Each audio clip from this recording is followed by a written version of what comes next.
C, baking or roasted, baking or roasting a cooked item. Okay.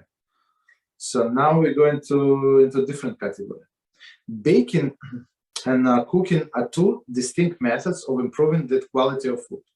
A food that has been cooked does not have quality of one that was baked, nor does the baked item have the character of that one cooked. Okay. Similarly, foods that have, so basically when we cook in general terms, cook or bake, initially the product, right? And then when you want to improve the product, so you might use the different methods. So as for example, we said with the noodles, first we cook them and then we fry them. So two distinct methods, and you need to fry it in order to improve it. Right, so that's the thing. So they say you cannot mix these two methods. So one more time, a food that has been cooked does not have the qualities of the one that was baked, nor does a baked item have the character of the cooked one. Similar foods that have been cooked have a different character than food that have been roasted. Therefore, although there is no prohibition of recooking a cooked item, right? Meaning the same, recooking cooked item, or rebaking the baked item. So as we said, you can put challah into the oven. Many poskim rule that it is forbidden to bake or roast an item that was cooked. So many poskim say so if it was cooked, you cannot. So what does it mean? So for example, if a piece of chicken was cooked, right? So you cannot put it in an oven to warm up. That's, I think it's that's the example, right? Roasted, cooked. In this new as this is new improvement, is significant enough to be considered Melachah. So because the character of the food changes with our warming methods, or with what we will warm up. So that's they say it's already Melacha. Thus, we may say there is a prohibition of baking that which has been cooked, and there is a prohibition of roasting which one has been baked.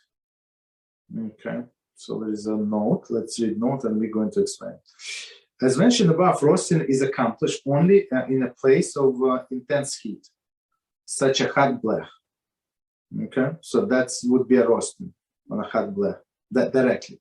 It is permissible to warm up cooled food on top of the pot that is on a blech, or of the side of the blech where it is not intensely hot. For this area are not enough to qualify the roasting. So they actually, I mean, we're going to discuss in the next chapters, but since they mention in the notes, so we're going to explain.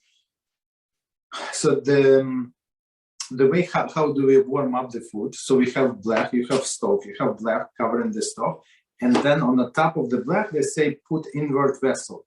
It could be a pot, cooking pot, so you put upside down, right, with the top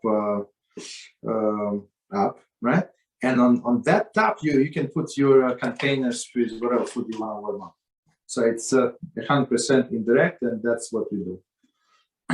Or what we do, and as I know many other people do, in order not to put the whole pot, right? It's a little too much, so they put these aluminum containers, right? They, like, I don't know, what is it, 3 inches, 4 inches tall, and that's works very well. If you need more, like a higher one, you can just buy whatever you want. You put it upside down, and it's usually strong enough. I mean, if you don't have too much food in there, so and it's going to hold the food. Okay. So that's what we call indirect warming up. Okay, so because as we said, if you put that directly on On the blech, it's going to be cooking and roasting, plus it's roasting. Example, chicken boiled in a soup or gravy is considered cooked item. Okay, so everything that is liquid, as we said before, is cooked.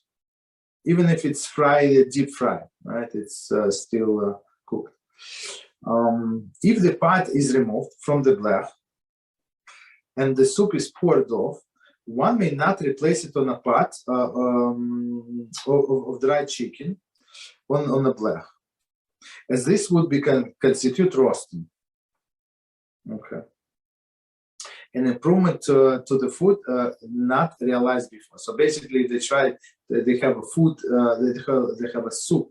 In a soup, they have soup, and there was a piece of chicken. So now they cannot just put in another dry container to warm up this piece of chicken. Why? Because it has all of the liquid, and it was cooked before, and now you're trying to warm up in a different way, which is not allowed.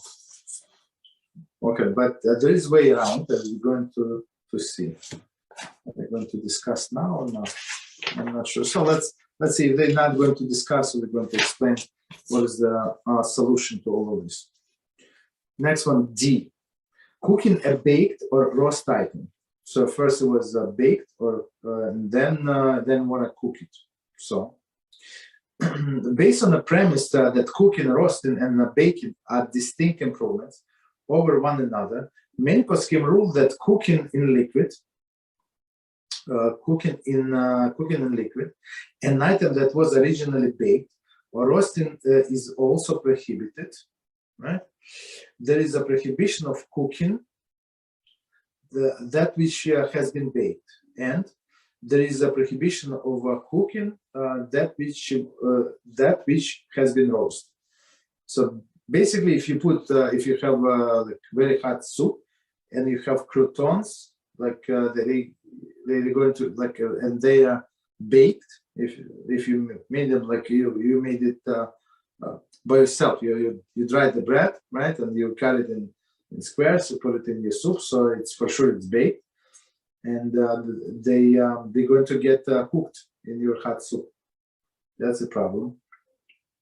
Accordingly, it's not permitted to put bread or matzah into a pot of hot water or soup, since this would be considered cooking baked item. Okay, bread or matzah, okay, which is forbidden. The specific application of this rule is discussed in chapter 3.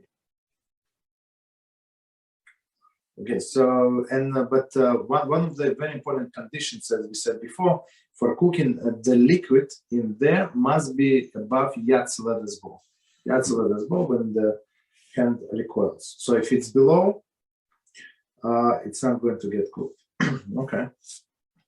So continue next. Cooking a cooked item that was subsequently baked or roasted. One more time. Cooking a cooked item that was subsequently baked or roasted. Okay. Many poskim rule that if an item was cooked and afterwards it was roasted or baked, it is permitted to recook it. For example, some instant coffee have produced by cooking the beans and then are dried through the roasting. Thus, by making a cup of coffee on Shabbos, one is recooking the coffee that was roasted after first was cooked, and therefore it is permitted. So it's very interesting.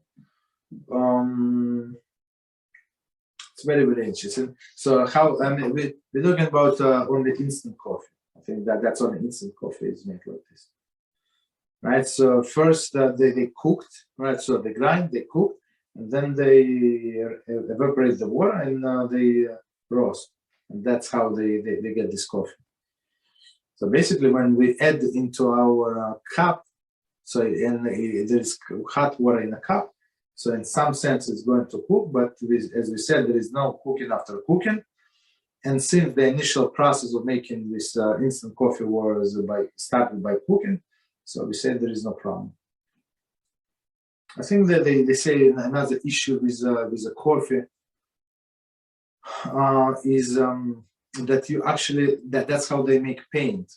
So one of the Melachas and that was in Beis Hamikdash. So we were not allowed to make. They were make it dye, right? To dye the skins of the animals and the wool, and that's how they make dye. First they put dry herbs and then they put water.